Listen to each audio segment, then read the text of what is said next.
नमस्कार दोस्तों, ocean network में आपका स्वागत है। तो संजय सिंह भी तिहाड़ जेल पहुंच गए हैं।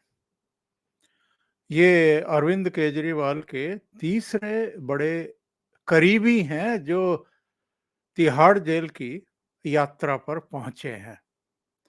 वैसे तिहाड़ जेल दिल्ली सरकार के अधीन ही काम करती है और इनके एक प्रवक्ता ने प्रेस कॉन्फ्रेंस में भरी प्रेस कॉन्फ्रेंस में ये कह दिया था, सौरभ भारद्वाज ने, जो बाद में मंत्री भी बने, उनकी शायद इसी काबिलियत की वजह से कि वो कितने समर्पित हैं अरविंद केजरीवाल के प्रति। उन्होंने कह दिया था प्रेस कॉन्फ्रेंस में कि तिहाड़ तो अपनी जेल है, तो कोई घबराने वाली बात नहीं है, कोई चिंता वाली बात नहीं है। काफ़ी समय पहले की बात है, तब तक सत्येंद्र जैन ही वहाँ पर थे, मनीष सिसोदिया नहीं गए थे। आज ये पूरा सिलसिला कैसे तिहाड़ भेजने का यात्रा क्रम शुरू हुआ और अभी तक चूंकि 3 गए हैं, पहले सत्येंद्र जैन चले गए थे, उसके बाद फिर उन्होंने मनीष सिसोदिया को बुला लिया।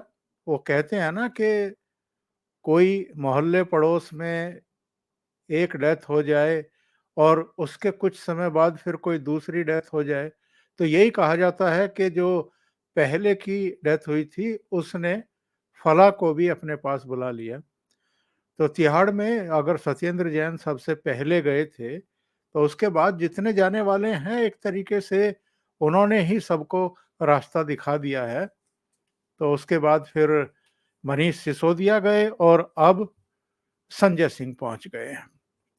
संजय सिंह को वैसे तो राउज एवेन्यू कोर्ट ने 14 दिन की न्यायिक हिरासत में भेजा है, लेकिन ईडी जिनको पीएमएलए एक्ट में गिरफ्तार करती है, उनकी शुरुआत ऐसे ही होती है किसी जेल में रहने की। ये हम मुंबई में भी एक्सपीरियंस कर चुके हैं। वहाँ भी आपने देखा होगा कि अनिल देशमुख, नवाब मलिक, संजय राउत, दूसरे कई लोग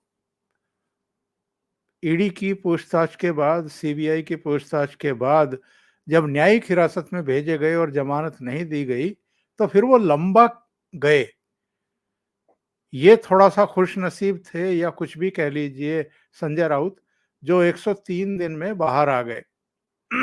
वरना मामला लंबा खिंचता है। भई आप देखिए, अनिल देशमुख को 1 साल बाद जमानत मिल पाई। नवाब मलिक को भी बहुत लंबा समय अंदर रहना पड़ा, तब जाकर के जमानत मिली। उनको भी शायद 1 साल हो गया था। इसी तरीके से सत्येंद्र जैन को हेल्थ कंडीशंस पर अंतरिम जमानत मिली है और अभी वो 18 अक्टूबर तक बाहर ही हैं। उनकी परमानेंट जमानत पर सुनवाई चल रही है। 18 अक्टूबर को कुछ फैसला हो पाए, नहीं हो पाए, हो सकता है फिर आगे खिसक जाए, अंतरिम जमानत जारी रहे। पर कम से कम मनीष सिसोदिया तो तिहाड़ में हैं, संजय सिंह की अगवानी करने के लिए। अब लोग ये सवाल पूछ रहे हैं कि अरविंद केजरीवाल के 3 करीबी तो अंदर जा चुके हैं। अब सत्येंद्र जैन भी, अगर अंतरिम जमानत आगे नहीं खिसकाई गई, तो ये भी 18 अक्टूबर या उसके बाद तिहाड़ पहुंच जाएंगे। इनको भी फिर से सरेंडर करना पड़ेगा, जाना पड़ेगा तिहाड़ जेल। तो 3 हो जाएंगे तिकड़ी। और अगर खड़ी बोली में कहें, जो हमारे पश्चिमी उत्तर प्रदेश में बोली जाती है, तो चौकड़ी बनने के लिए चौथा कौन होगा, इसको लेकर के अब कयास लगने शुरू हो चुके हैं। अब चौथा कौन होगा, इस पर थोड़ा-सा कन्फ्यूजन है एक्चुअल में। अभी 10 अक्टूबर को एक घटना हुई। ओखला से जो आम आदमी पार्टी के विधायक हैं, बदनाम विधायक हैं, अमानतुल्लाह खान, उसके यहाँ पर ईडी की रेड पड़ी और रेड में क्या मिला ये तो ईडी ने नहीं बताया, पर काफ़ी लंबे समय तक वो प्रक्रिया चलती रही। अमानतुल्लाह खान से पूछताछ भी हुई और मैं आपको ये भी बता दूँ ये रेड हुई किस सिलसिले में थी। पिछले साल 2022 में जो एसीबी है दिल्ली पुलिस की, उसने गिरफ्तार किया था अमानतुल्लाह खान को। मामला दर्ज हुआ था और ये भ्रष्टाचार से जुड़ा हुआ मामला था। वक्फ बोर्ड के चूंकि ये चेयरमैन हैं, अध्यक्ष हैं, तो वक्फ बोर्ड में जो नियुक्तियां हुई थी उनमें बड़े पैमाने पर गड़बड़ियां और घोटाले हुए थे। इसकी सूचना मिली थी, उस पर मुकदमे कायम हुए थे और अमानतुल्लाह खान को गिरफ्तार किया गया था। एक लाल डायरी भी आपको याद होगा, लाल डायरी थी या डायरी ही थी, वो भी बरामद हुई थी और उसमें सारे कच्चे चिट्ठे केवल वक्फ बोर्ड में नियुक्तियों से संबंधित नहीं और बहुत सारी चीजें, किसको क्या दिया गया, कहां से क्या आया, काफी डिटेल जानकारी उस समय ये मीडिया में आई थी। तो 10 तारीख को ईडी के अफसरों ने अमानतुल्लाह खान के यहाँ रेड की और जांच पड़ताल की। और आप जानते हैं कि जब इस तरह के मामले ईडी के हाथ में आते हैं तो केस किस दिशा में आगे बढ़ते हैं। वैसे तो अमानतुल्लाह खान को इस बात को लेकर के भी ऐतराज है कि साहब मुझे बीसी क्यों लिखा है दिल्ली पुलिस ने। बीसी मतलब अ, आप और कोई बात ना समझें, बीसी मतलब बैड कैरेक्टर। तो अदालत भी गए थे वो कि साहब ये जो बैड कैरेक्टर लिखा गया है हिस्ट्री सीट में, ये आपको हटवाना चाहिए, मेरा बैड कैरेक्टर नहीं है। अब उस पर सुनवाई हो रही है, आगे चलेगी चीज़ें। पता लगेगा कि अदालत बैड कैरेक्टर मानती है कि नहीं मानती है, उसके बाद फिर दिल्ली पुलिस को अगर अदालत चाहेगी तो दिशा निर्देश देगी। तो एक तो सुई ठहरती है चौथे नाम पर, अमानतुल्लाह खान के नाम पर। बहुत सारे लोग चौथी सुई जो है वो सरजी की तरफ भी घुमा रहे हैं कि चौकड़ी का हिस्सा सरजी भी बन सकते हैं, ये भी तिहाड़ की यात्रा कर सकते हैं। क्योंकि आपको याद होगा शराब घोटाले के ही मामले में सरजी के साथ भी तो 9.5 घंटे की पूछताछ सीबीआई ऑलरेडी कर चुकी है। और चूंकि ये मामला भले ही सीबीआई ने दर्ज किया हो और मेन एक्यूज मनीष सिसोदिया को बनाया हो, पर जब शुरू में मनीष सिसोदिया के घर पर छापेमारी चली थी 14-15 घंटे तक, उसके बाद इनका बैंक लॉकर वगैरह ये सब खंगाले गए, इनके गांव में भी गई। तो जैसी इनकी आदत है आम आदमी पार्टी के नेताओं की और खास तौर से चीफ मिनिस्टर अरविंद केजरीवाल की, और वही सबको दिशा निर्देश देते हैं किस मसले पर कितना बोलना है, क्या बोलना है, वहीं से सब दिशा निर्देश होते हैं, वहीं से लाइन तय होती है एक्चुअल में। तो अरविंद केजरीवाल ने भी और बाकी के प्रवक्ताओं ने भी ये कहा था कि मनीष सिसोदिया के यहाँ से तो कुछ नहीं मिला, कोई शराब घोटाला नाम की चीज हुई ही नहीं है। ये तो मोदी जी बदला लेने के लिए, राजनीतिक बदला लेने के लिए ऐसा कर रहे हैं। और इसी तरह का हर बार, हम तो कट्टर ईमानदार हैं जी, और हमारे जैसा ईमानदार पूरी दुनिया में नहीं मिलेगा आपको। और ये कट्टर ईमानदार और एक पैसा नहीं मिला जी, ये सब कहते कहते ये एक एक करके तिहाड़ की यात्रा कर रहे हैं और अदालतें इनको जमानत नहीं दे रही है। यानी पब्लिक में अपनी अभी भी क्लीन छवि बनाए रखने के लिए कोई भी गिरफ्तार होता है, कोई भी तिहाड़ की यात्रा पर जाता है, तो अरविंद केजरीवाल हर बार सीना ठोक करके ये कहते हैं कि जी हम तो कट्टर ईमानदार हैं, एक पैसा भी नहीं मिला। अरे भाई, एक भी पैसा नहीं मिला और ईडी के पास या सीबीआई के पास कोई भी दस्तावेज नहीं है, इसके बावजूद कोई अदालत जमानत क्यों नहीं दे रही है, तिहाड़ क्यों भेज रही है, इस बात का कोई जवाब है इनके पास। लेकिन चूँकि बहुत ज़्यादा कॉन्शियस हैं, इनको लग रहा है कि घोटाला, और वो भी शराब का घोटाला, ये तो बहुत ही बदनामी की बात है। मतलब लोगों में चर्चा भी हो तो किस बात को लेकर के हो कि भई कहाँ तो ये अन्ना हज़ारे के साथ मिलकर के 2011-12 में दिल्ली में सड़कों पर तिरंगे लेकर के दौड़ते थे, प्रदर्शन करते थे, धरने देते थे, लंबे-लंबे जंतर-मंतर से लेकर के कई जगहों पर, रामलीला मैदान में, और कहाँ ये सारे के सारे भ्रष्ट निकल रहे हैं। ये तो इन्होंने तो पॉलिटिकल पार्टी क्या बनाई और चुनावी राजनीति क्या शुरू की। इन्होंने तो बाकी लोगों को, अब तक के पॉलिटिशियन को, पॉलिटिकल पार्टियों को भी पीछे छोड़ दिया भ्रष्टाचार के मामले में। लेकिन नैरेटिव क्या बनाने की कोशिश करते हैं ये? अजी सत्येंद्र जैन को तो इसलिए उठा कर के अंदर भेज दिया क्योंकि उनके जैसा स्वास्थ्य मंत्री पूरी दुनिया में नहीं है। उन्होंने तो दिल्ली में मोहल्ला क्लिनिक ऐसा बनाए कि विदेश के लोग भी आकर के उनका निरीक्षण परीक्षण करते हैं, उनको देखने के लिए आते हैं। मनीष सिसोदिया को तो इसलिए गिरफ्तार कर लिया क्योंकि वो एजुकेशन सेक्टर में क्रांतिकारी काम कर रहे थे। क्या वाकई जो पुलिस की जो चार्जशीट है, उसमें क्या यही बातें लिखी गई है कि मनीष सिसोदिया को इसलिए गिरफ्तार कर रहे हैं क्योंकि ये एजुकेशन सेक्टर में बहुत एक्स्ट्रा ऑर्डिनरी काम कर रहे हैं? हकीकत क्या है? हकीकत ये है, सत्येंद्र जैन मनी लॉन्ड्रिंग के मामले में अंदर गए हैं।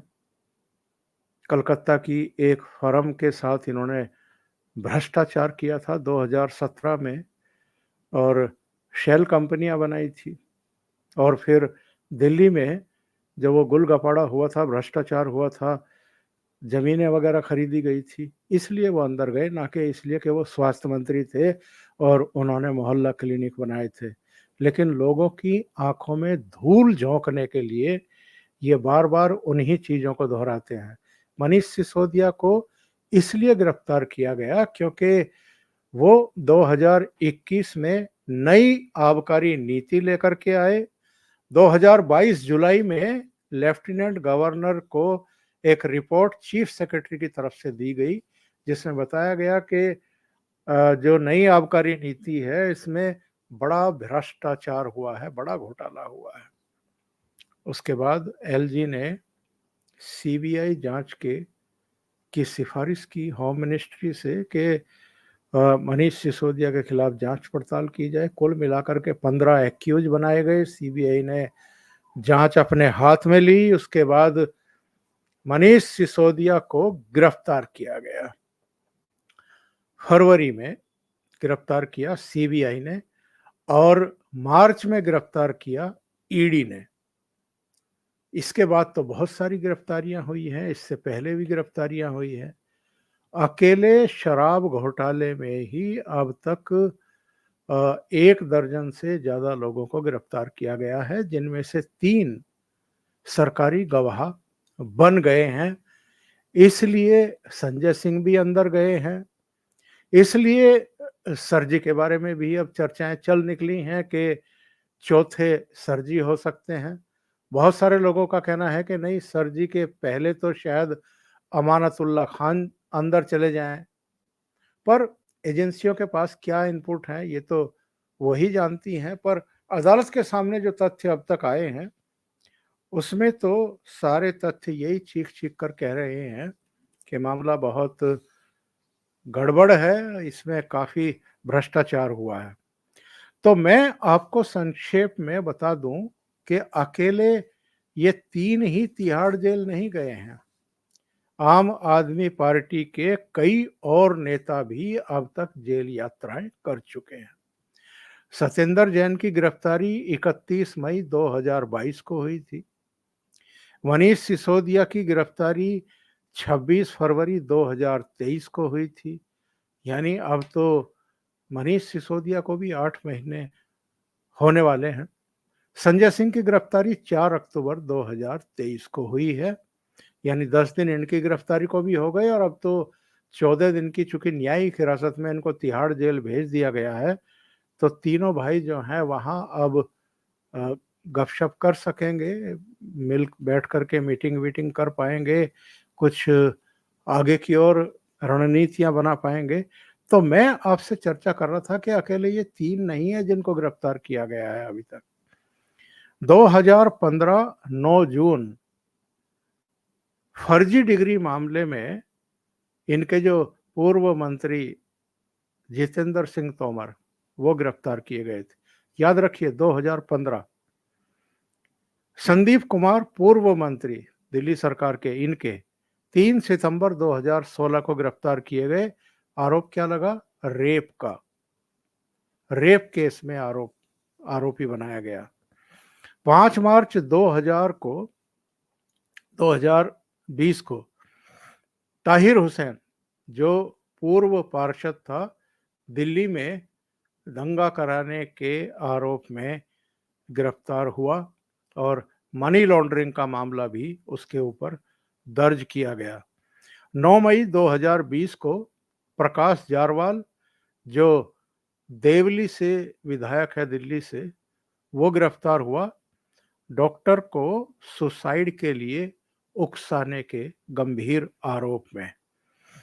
विजय सिंगला, जो पंजाब सरकार में मंत्री बनाया था इन्होंने 24 मई 2022 को भ्रष्टाचार के मामले में गिरफ्तार हुआ।